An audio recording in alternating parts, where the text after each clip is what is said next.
पहिल्या प्रथमतः विनम्र अभिवादन करून मी माझ्या भाषणास सुरुवात करतो. आजच्या कार्यक्रमाचे अध्यक्ष प्रमुख पाहुणे, वंदनीय गुरुजन वर्ग आणि येथे जमलेल्या माझ्या बंधू भगिनींनो, कोणते आकाश आहे हे तू आम्हा नेले कोठे, कोणते आकाश आहे हे तू आम्हा नेले कोठे, तू दिलेले पंख हे पिंजरे गेले कोठे, तू दिलेले पंख हे पिंजरे गेले कोठे.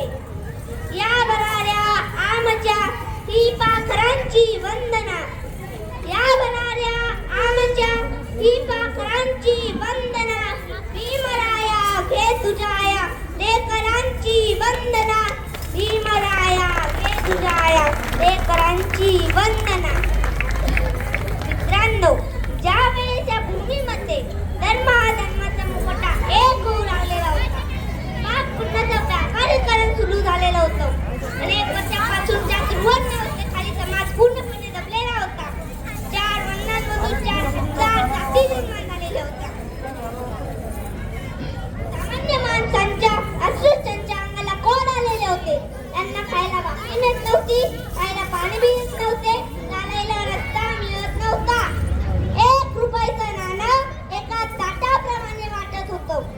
म्हणजे त्या सामान्य माणसांची अशी परिस्थिती निर्माण झालेली असताना सामान्य माणसांच्या व्यथा, वेदना, अश्रू आणि सामान्य माणसांचा कोणत्या श्वास मोकळा करण्यासाठी एका महापुरुषानं जन्म घेतला.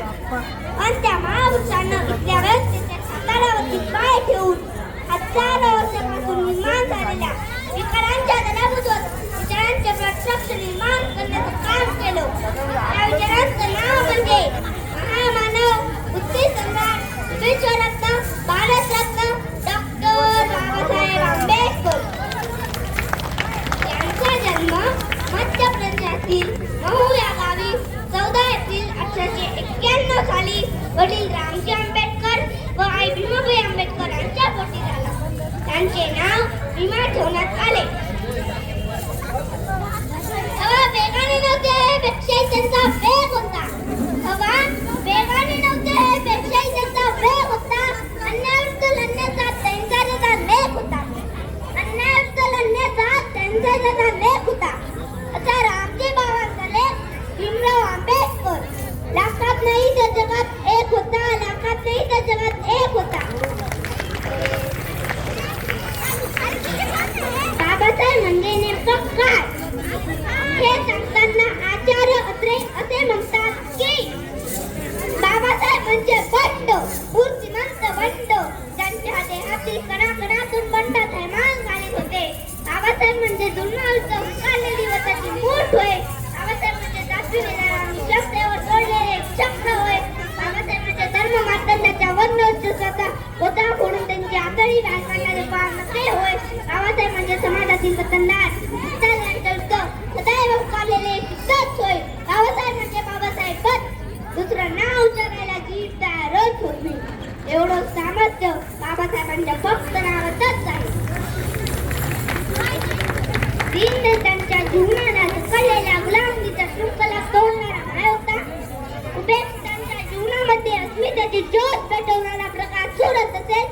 स्वतःच्या अलौकिक विद्वत्तेचा वापर समाजासाठी करणारा पहिला महामानव भारतीय संविधानाचे जनक डॉक्टर बाबासाहेब आंबेडकर. त्यांच्या उद्धार केले जीवाचे दान, भारतीय राज्यघटनेचे शिल्पकार ते, लिहिले भारतीय संविधान, केला 14 तासाचा सत्याग्रह, मनुस्मृतीचे केले दहन. अशा या महामानवाला करतो मी नमन, अशा या महामानवाला करतो मी नमन. सागराचे पाणी कधी आटणार नाही, भीमाच्या आठवण कधी मिटणार नाही.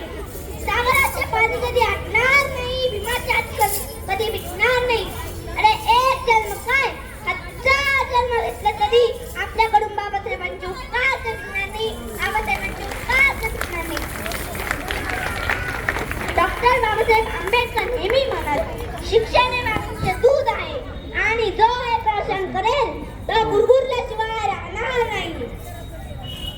अशा या महामानवाने 6 डिसेंबर 1956 रोजी अखेर जगाचा निरोप घेतला. शेवटी मी एवढेच म्हणेन, शेर कभी बिकते नहीं कुत्तों के बाजार में, शेर कभी बिकते नहीं कुत्तों के बाजार में, और बिकने वाला कभी टिकता